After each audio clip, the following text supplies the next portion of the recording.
had a lot of short yard situations, not just on third down, needing only 3 yards or less to get the first. On those, is there, and especially when they're running on the interior kind of consistently, in those situations, less about scheme and more about kind of toughness and physicality up front? Is there a limit to what scheme can do when they're just constantly just running on the inside that only need a yard or 2? Yeah, I think there's a combination of both, right? There's ways to take away where the ball is being directed, and there's other times that you feel really good about the number of hats that you have compared to that they have, and then it's technique and fundamentals from there, toughness, mentality, we preach throughout the week. So I would say a combination of both those things. And what did you see kind of on the tape, where the breakdowns happened because they converted a lot? Yeah, absolutely. I would say a combination of both, right? There's times where we say, okay, hey, we feel really good about the defense that we're in, and we're able to limit them, and we've got to tackle efficiently, and we've got to be able to whip blocks and use our hands. And other times you say, okay, how could we call something to be able to get an extra hat? And when you saw the stops, that's what happened. And when there wasn't, it was a breakdown of the other way. We're going to Zach and then Todd. I recognize there's no sort of 100% solution, but when you have a position group that takes a lot of hits, whether it's the injuries or obviously Lewis Moore getting disqualified for the targeting, in really quick succession, just how do you approach basically, in this case, it's safety, trying to fit so many new pieces in so quickly in a game where a couple guys go down hurt pretty quickly, then another guy disappears, and suddenly you've kind of got a whole new group back there, unexpected. For sure. Yeah, and I obviously run that room, it's next man up, right? And that's why you train, and that's why you don't just rep. It's not like the NFL, you don't just give starters more reps than other guys. You balance that, because in college football, this is what happens sometimes, right? And those guys step up, and they're expected to do just as well as the next guy. Now, as a play caller, you know what that guy does well, right? So you have to put them in position to be successful. But to me, it's that simple. It's next man up mentality, and you hold those guys to that standard, and they go take advantage of the opportunity. Is it almost, sorry, just to follow up, is it almost more, I guess, about, you talk about knowing what those guys do well, is it almost more kind of on the coach at that point in terms of saying, I'll tweak my plan because he's better at this, right, as opposed to that guy being better at that? That's right, for sure. Yeah, so I think, we always think that way too, okay? How's the game going? What are they trying to do to us? How do we put our guys in a position to be successful? Okay, now you're a new face in that position, right? What does Amari do well compared to what was doing well? You know what I mean? There's one example of that. Or, Jordan versus what Lewis was doing, from there. So then you have to make sure it's tailored to there. It's not just, take whatever scheme you like and smear it over every single guy, right? So you could say from a guy that's a dynamic edge rusher versus a bigger body there, right? Okay, how do you put that guy in position to be successful? So, and we do a lot of, throughout the week, contingency planning for situations like that. Todd on your left, and Daniel. Matt, obviously Rutgers was able to run the ball very successfully on Saturday. What were your evaluations like with the defensive line in particular, and linebackers too, in terms of what you saw from that? Yeah, to me, it's technique, fundamentals, and fight. And in that game, you saw some good examples of that, and you saw not as good examples of that, right? So what we do is we point out to show, hey, this is what we're capable of doing, us at our absolute best, and holding ourselves to that standard, And then I'm honest with those guys too. Hey, I got to make sure that you guys are in the best position to be able to be successful, right? That it's their job to go play as hard as they can with mentality and with fundamentals, from there. So, got to beat blocks, got to tackle efficiently. You know what I mean? Like those are critical things to a team that's going to run the ball 55 times in a game, right? Is okay. You have to keep them off schedule. If not, conversions can happen in easier situations, right? And then taking advantage of those third downs when you do have third and longer, you have to get off the field. Daniel on your left, and Mason. Some of the secondary losses you had, felt like Amari Farrell kind of ascended into a larger role Saturday. How have you kind of seen him evolve so far throughout his first year? Yeah, he's a talented guy. He doesn't act like a freshman. You see him a lot on special teams. I think very, very highly of Amari. And pleased with the way that he comes to work every single day. But he's got a bright future for sure. Mason on your right, and Seth. It seems like even though this is your first year here, that you and Noah Pierre really established a really good connection. Whenever he talks about you, it's always in glowing review. Kind of with his injury, have you had any personal talks with him about kind of how he's going to impact the team going forward, and what were you kind of feeling with him when he went down? Yeah, for sure. My heart breaks for him. Obviously a guy who has been a leader here in his 6th year. I hate that for him. My first thing is checking on his well-being, right? Making sure that he's okay, and if he wants food, to give me a call and I'll pick it up for him. That was the first thing that I said to him. And whatever he needs, I'm there for him, and that's more important than anything.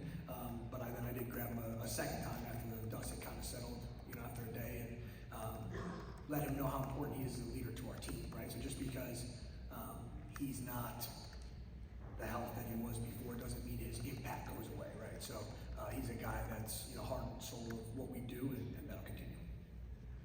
Seth on the right, then Jack.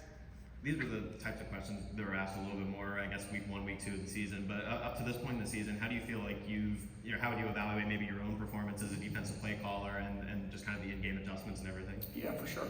I think there's things that we've done well and things that we need to get better at, and that's, I try to take, like I said to you before, I try to take the emotion out of it and just say, hey, did it work, did it not work? Are our guys in the best position? What are our teaching methods? And if there's a breakdown, going back to those, you point the thumb, not the finger, and you own it all, and you say, okay, hey, this is the things that we've done well and need to continue, and these are things that we have to get better at, So I'm not trying to give you a runaround answer, but that's just, being real from that standpoint, and just being objective, and, we work our butt off to put our guys in the best position. Jack on the right.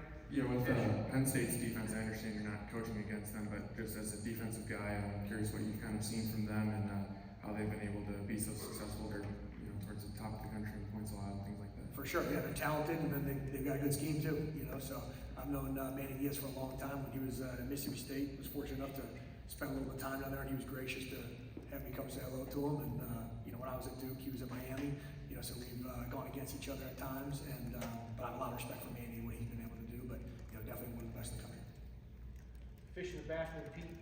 Matt, and just a quick question about, did you see a better, more disciplined defense this week than the week before? Were you more pleased with that aspect of it? And number two, how much have some of the problems this year been caused by the fact that you've got so many young guys, or new guys, on the defensive side of football?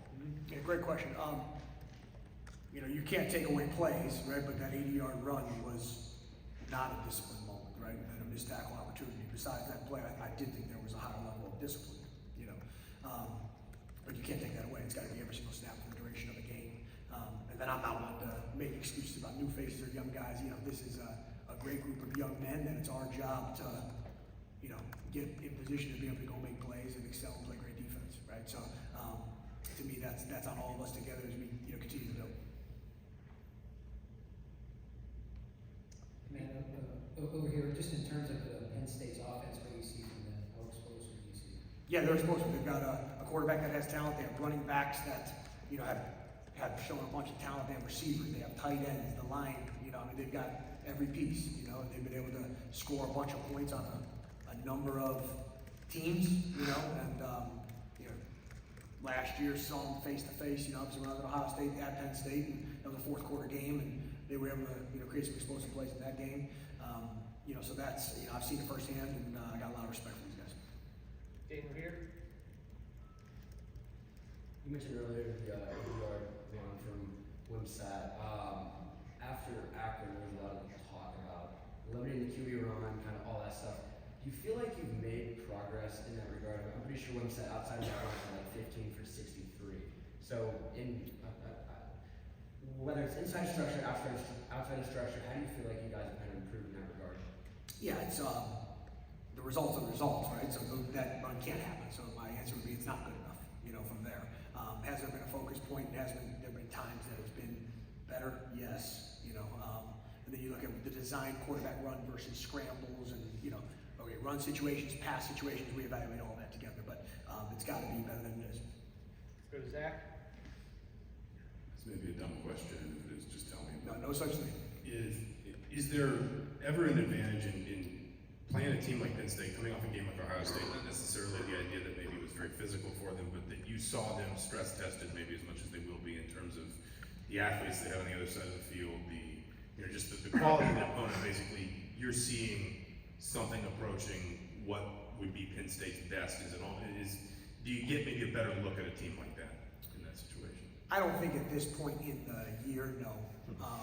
Maybe if, in early season, early games in the season, sometimes you see a more vanilla game plan, and a lesser opponent maybe compared to a top 10 matchup from there. But I think at this point you've seen, who they are and what they want to be from there, and I got a ton of respect for what they do.